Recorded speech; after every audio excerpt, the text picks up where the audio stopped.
Wild welcome to the channel. In the aftermath of a devastating flood, deep within the heart of an isolated forest, a lone infant's cries echoed through the trees. The disaster had torn apart homes, families, and lives, leaving behind a world drowned in silence, except for the voice of a hungry, helpless child. By pure chance, or perhaps something greater, a stray mother dog, weakened from scavenging, stumbled upon the infant. Her instincts were undeniable. She had just given birth days before. Her body was still producing milk. The scent of need, the sound of desperation. Something in her recognized this small, alien creature as a being in need. Without hesitation, she stepped forward, nudging the child closer to her belly, offering what little she had. The child latched on. The mother dog did not push him away. And so, against all odds, he survived. Days passed, then weeks. The mother dog did not distinguish between her own pups and this strange, furless being. He crawled beside them, shared their warmth, and fought for his share of milk. In time, he mimicked their movements. He learned when to follow, when to hide, when to whimper for food. The forest did not reject him. It embraced him in ways no human ever could. Seasons changed. The child, now nearly 2 years old, could move swiftly on all fours, his body adapting to the environment he was raised in. He played with his siblings, nipping, tumbling, and yipping as they did. He learned to track scents, to recognize the approach of danger before it arrived. The forest was his home, and the pack was his family. But the world beyond the trees had not forgotten. A group of foragers, deep in search of food, stumbled upon the pack. They expected wild canines. What they found instead shook them to their core. A human child, no more than 1.5 years old, crawling on all fours, his lips wet with milk from a dog's belly. The discovery spread quickly. Soon, researchers, medics, and journalists gathered at the site, each with their own questions, their own theories. "This isn't right," murmured a doctor, observing the child's movements.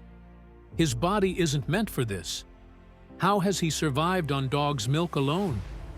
A biologist stood nearby, shaking his head. "Nature has strange ways. We've seen cases of interspecies nurturing before, but this is extraordinary." A member of the rescue team stepped forward. "We need to take him. He belongs with people." But did he? The mother dog whined, circling the humans as they reached for the boy. The pups barked, confused by the presence of these towering figures. The boy, too, hesitated. He did not reach out for the hands extended to him. He clung to his pack, his small fingers buried in the fur that had kept him alive. One of the villagers shook their head. "Maybe we should leave him. Maybe this is where he belongs." Silence fell upon the group. Who were they to decide? Was it truly unnatural for a creature to find solace in another species? Or was it humanity's arrogance that dictated where a human should and shouldn't be?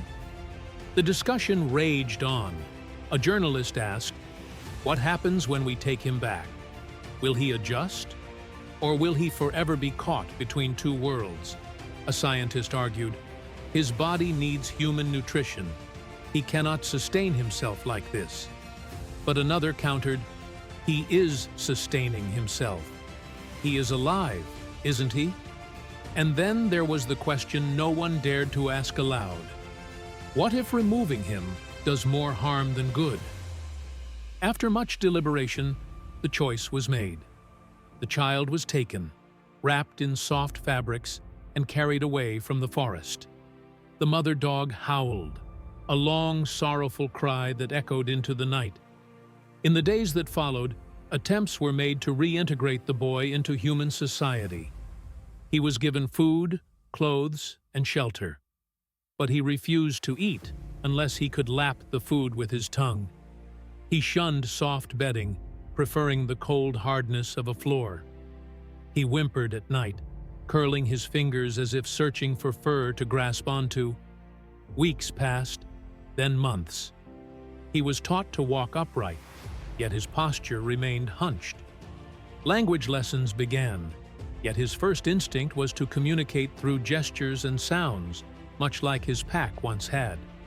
He was observed, studied, debated. Was he a miracle of nature or a tragedy of human neglect? One evening, as the sun dipped below the horizon, the boy was brought to a fenced enclosure.